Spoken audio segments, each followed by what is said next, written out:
wrap up in just 1 minute and open it up for some comments and questions from you. But I just want to make one last comment, and that is, you may hear this, this fear campaign that you don't dare stand up and vote for the candidate who represents you. You're supposed to vote your fears, you're supposed to vote for the lesser evil because it's the practical thing to do. But that's what we've heard for at least 10 years now. But it's really important to look at where that philosophy has taken us, this politics of fear. It's basically created silence. So we're not standing up for free public higher education. We don't have a candidate or political parties that are standing up for health care as a human right, for jobs as a human right, for peace, for climate action to stop this crisis from rolling forward. In poll after poll, this is what the American people want. But we see both of our political parties saying, oh no, we're not going to do that because we don't want to offend our corporate sponsors, who are the fossil fuel companies and the insurance companies and the defense contractors and the war industry. So that's who's driving policy. And by silencing ourselves, we've learned that silence is not an effective political strategy because we've just been going in the opposite direction. So we have a little mantra in our campaign, which is that the politics of fear has actually delivered all those things we were afraid of. All those reasons we were told to be quiet because we didn't want a president who would expand the wars. In fact, Barack Obama began to bomb the heck out of Pakistan on day 3. There were no Republicans to be blamed for that. We were supposed to, and he brought the troops home from Iraq, but do you know why? It was George Bush's date of withdrawal. We actually owe a thank you to George Bush for bringing the troops home from Iraq, if you could believe that. The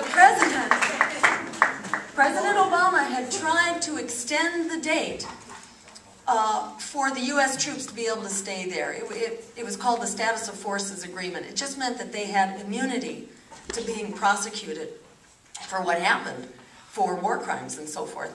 They had immunity for shooting up civilians or for people getting killed in the crossfire. They had immunity because they were there as soldiers fighting a war. But there was a deadline on that, and Barack Obama fought very hard to extend that deadline to allow us to stay in Iraq indefinitely. He was not able to do that because George Bush had previously set the date of withdrawal. That's why the troops came home. He declared victory and said, I'm the peace president, but if you had the luxury of following what he was doing, he actually tried to extend the war.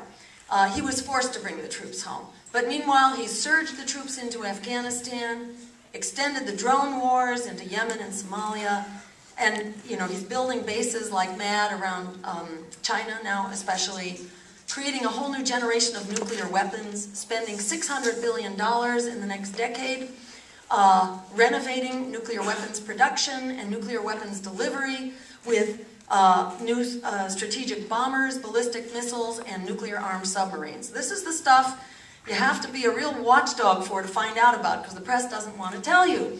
They're busy giving you this fairy tale that says that life will be wonderful if we just re-elect Barack Obama, and life would be terrible if we allow Mitt Romney to get in. Mitt Romney is scary, no doubt about it.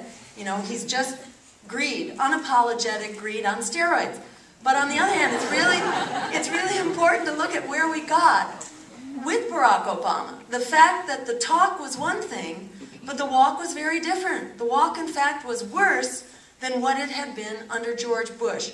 The Wall Street bailouts got bigger, the wars got bigger, the free trade agreements that send our jobs overseas and undermine wages at home, that got worse. The war on immigrants got worse, with Barack Obama deporting more undocumented Americans in his first 3 years than George Bush had deported in 8 years.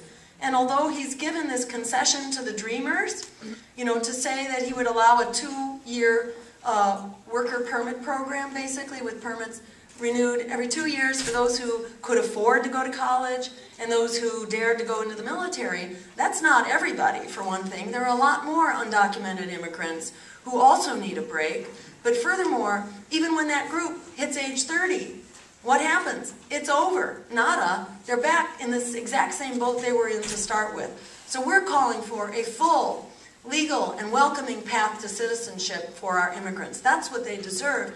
But under Barack Obama, they've gotten even worse than what they've gotten under George Bush. And I'll say the same thing for our civil liberties. I don't know if you've had a chance to pay attention to this, but there's been an incredible attack on our rights, our First Amendment rights, our right to demonstrate, our right to speak out, our right to protest. And the president has also enacted what's called the power of indefinite detention, which means he can lock anybody up that he wants. These are usually powers that dictators have. Barack Obama has basically seized this power and had it written into law that allows him to basically toss out this presumption of innocence, which is at the foundation of American liberty. We're supposed to be entitled to a trial by jury and being accused of a crime and not just being locked up. But this is the power that the president has right now. So there have been really scary things taking place in the Department of our Civil Liberties that were bad under George Bush, and people screamed about it and said, you can't vote for a third party because we'll get a president who will attack our civil liberties. But in fact, it's been far worse under a Democrat than it was under George Bush. So the talk is one thing, but the walk is something else. And when people say, oh, you don't dare vote for an independent third party that's really talking about what you need, you know, it's really important to stand up to that and say, the talk is one thing, the walk is another. The politics of fear has brought us everything we were afraid of. The answer is to toss out that politics of fear and lead the way with the politics of courage. That's how we have always made progress in abolishing slavery, in the the right for women to vote, the women's suffrage movement, and in the labor movement, where we had a social movement on the street, and we had an independent political party like the Green Party that could actually stand up to business as usual and say, we've got to lead the way forward. We are the ones we've been waiting for. They are not. We need to take our future back in our own hands and make it healthy, just, secure, and sustainable. We have the means to do that now. It's up to us. We can turn the breaking point we face into the tipping point we need and take back our democracy and the peaceful, just, green future we deserve. So thank you all for being here and leading the way.